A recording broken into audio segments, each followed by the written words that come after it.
ಸರಿ ಶಾಸ್ತ್ರಿಗಳೇ, ಈ ದಿನ ನರಸಿಂಹನ ಪ್ರಾರ್ಥನೆಯಿಂದಾಗಿ ಸಿಗುವಂತಹ ಫಲಗಳ ಬಗ್ಗೆ ಮಾಹಿತಿಯನ್ನು ತಿಳಿಸ್ಕೊಟ್ರಿ. ಹಾಗಾದರೆ ಈಗ ಸಂದೇಶಗಳನ್ನು ನೋಡೋಣ. ಮೊದಲಿಗೆ ಪ್ರಶಾಂತ್ ಅವರು ಭದ್ರಾವತಿಯಿಂದ ಸಂದೇಶವನ್ನು ಕಳಿಸಿದ್ದಾರೆ. ಅವರ ಹುಟ್ಟಿದ ದಿನಾಂಕ 29/11/1994, ಸಮಯ 3:20 ಬೆಳಗಿನ ಜಾವ. ಅವರ ಪ್ರಶ್ನೆ ಆರೋಗ್ಯ ಮತ್ತು ಮದುವೆ ಬಗ್ಗೆ ತಿಳಿಸಿ ಅಂತ ಕೇಳಿದ್ದಾರೆ ಶಾಸ್ತ್ರಿಗಳು. ಪ್ರಶಾಂತ್ ಅವರ ಪ್ರಶ್ನೆ ಆರೋಗ್ಯದ ಬಗ್ಗೆ ತಿಳಿಸಿ ಅಂತ ಹೇಳಿದ್ದಾರೆ. ಮುಂದೆ ಹೇಗಿರ್ತದೆ ಲೈಫ್ ಅಂತ, ವೃತ್ತಿಯ ಬಲ ಹೇಳಬೇಕು. ನೋಡೋಣ, ಜಾತಕ ನೋಡೋಣ. ನೋಡಿ, ತಮ್ಮದು ಕನ್ಯಾ ಲಗ್ನವಾಗಿದೆ. ಲಗ್ನದ ಅಧಿಪತಿ ಕರ್ಮಾಧಿಪತಿ ಒಬ್ಬನೇ ಆಗಿರ್ತಾನೆ ಕನ್ಯಾ ಲಗ್ನಕ್ಕೆ.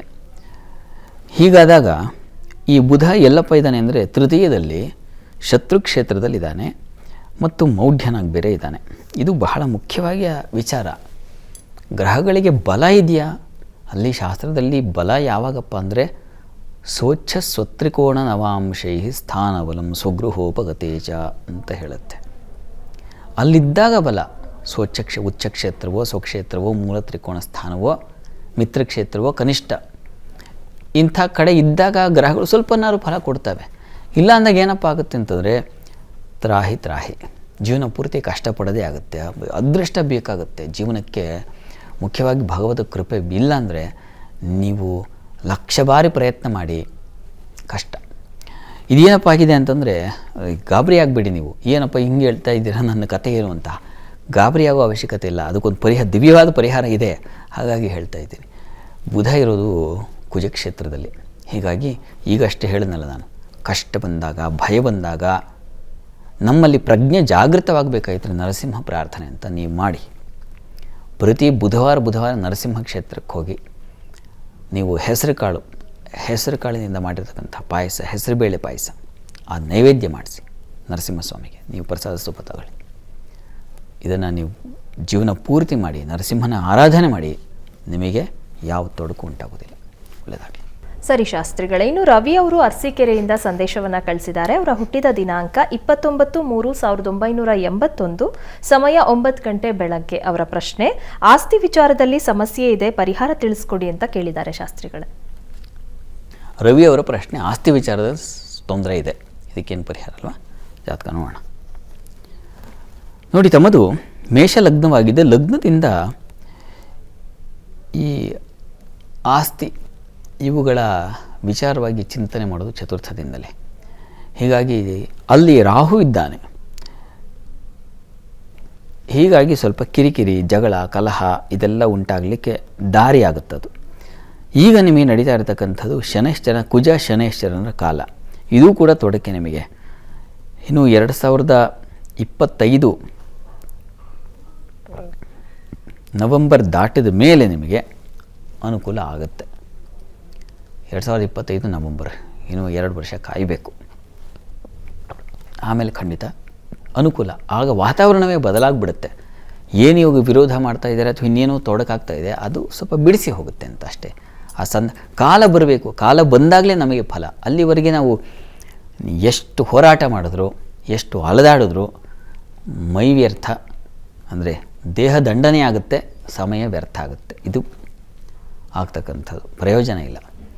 ಹೀಗಾಗಿ ಕಾಲ ಬರಬೇಕು, ಫಲವನ್ನು ಕೊಡಬೇಕು ನಮಗೆ. ಹೀಗಾಗಿ ಸ್ವಲ್ಪ ತಾಳ್ಮೆ ಬೇಕು. ತಾಳ್ಮೆಯಿಂದ ಇದ್ಬಿಡಿ ಅಷ್ಟೇ. ಇನ್ನೇನಪ್ಪ ಅಲ್ಲೆಲ್ಲ ಹೋಗಿ ಇನ್ನೆಲ್ಲೋ ಹೋಗಿ ಏನೂ ಅವಶ್ಯಕತೆ ಇಲ್ಲ. ಸಮಾಧಾನ ಬೇಕು ಅಷ್ಟೇ. ಅಮ್ಮನವರು ಪ್ರಾರ್ಥನೆ ಮಾಡಿ, ಅದು ತುಂಬ ಅನುಕೂಲ ಆಗುತ್ತೆ ನಿಮಗೆ. ಅಲ್ಲಿ ದುರ್ಗಾ ಪರಮೇಶ್ವರಿ ಸನ್ನಿಧಾನದಲ್ಲಿ ರುದ್ರಾಭಿಷೇಕ ಮಾಡಿಸಿ ಪ್ರತಿ ಸೋಮವಾರ ಅದು ನಿಮಗೆ ಹೆಚ್ಚಿನ ಸಹಾಯ ಉಂಟು ಮಾಡುತ್ತೆ, ಮಾನಸಿಕವಾಗಿ ಹಾಗೂ ದೈಹಿಕವಾಗಿ. ಒಳ್ಳೆಯದಾಗಲಿ. ಸರಿ ಶಾಸ್ತ್ರಿಗಳೇ, ಇನ್ನು ಭಾಗ್ಯಲಕ್ಷ್ಮಿ ಅವರು ಚನ್ನಪಟ್ಟಣದಿಂದ ಸಂದೇಶವನ್ನು ಕಳಿಸಿದ್ದಾರೆ. ಅವರ ಹುಟ್ಟಿದ ದಿನಾಂಕ 24/10/1969, ಸಮಯ 8:30 ರಾತ್ರಿ. ಅವರ ಪ್ರಶ್ನೆ ಯಾವ ಅಂಗಡಿ ಇಡಬಹುದು ತಿಳಿಸಿ ಅಂತ ಕೇಳಿದ್ದಾರೆ ಶಾಸ್ತ್ರಿಗಳು. ಭಾಗ್ಯಲಕ್ಷ್ಮಿ ಅವರ ಪ್ರಶ್ನೆ ಯಾವ ಅಂಗಡಿ ಇಟ್ಟರೆ ನಾನು ಬದುಕ್ತೀನಿ, ಜೀವನದಲ್ಲಿ ಚೆನ್ನಾಗಿರುತ್ತೆ, ದೊಡ್ಡ ಸಂಪಾದನೆ ಮಾಡ್ತೀನಿ ಅಂತ. ಜಾತಕ ನೋಡೋಣ. ನೋಡಿ, ತಮ್ಮದು ವೃಷಭ ಲಗ್ನ. ಲಗ್ನದಿಂದ ಕರ್ಮಾಧಿಪತಿ ಶನೈಶ್ಚರ ಬಲಹೀನಾಗಿದ್ದಾನೆ ಬಿಡಿ.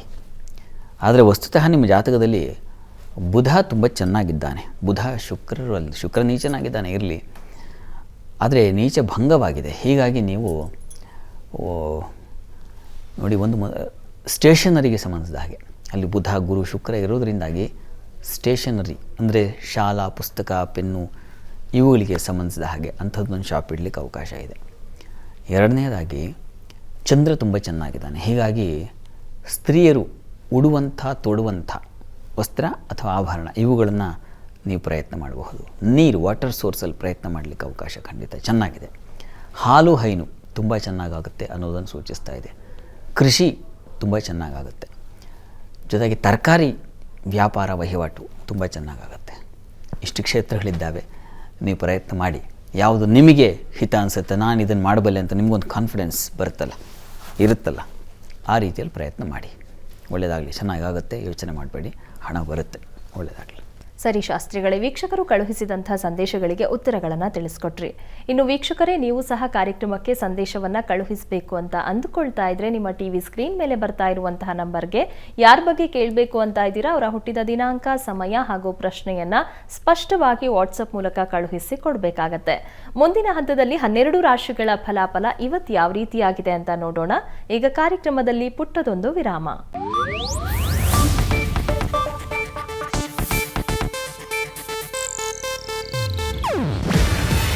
ಇದು ಏಷ್ಯಾನೆಟ್ ನ್ಯೂಸ್ ನೆಟ್ವರ್ಕ್ ಪ್ರಸ್ತುತಿ.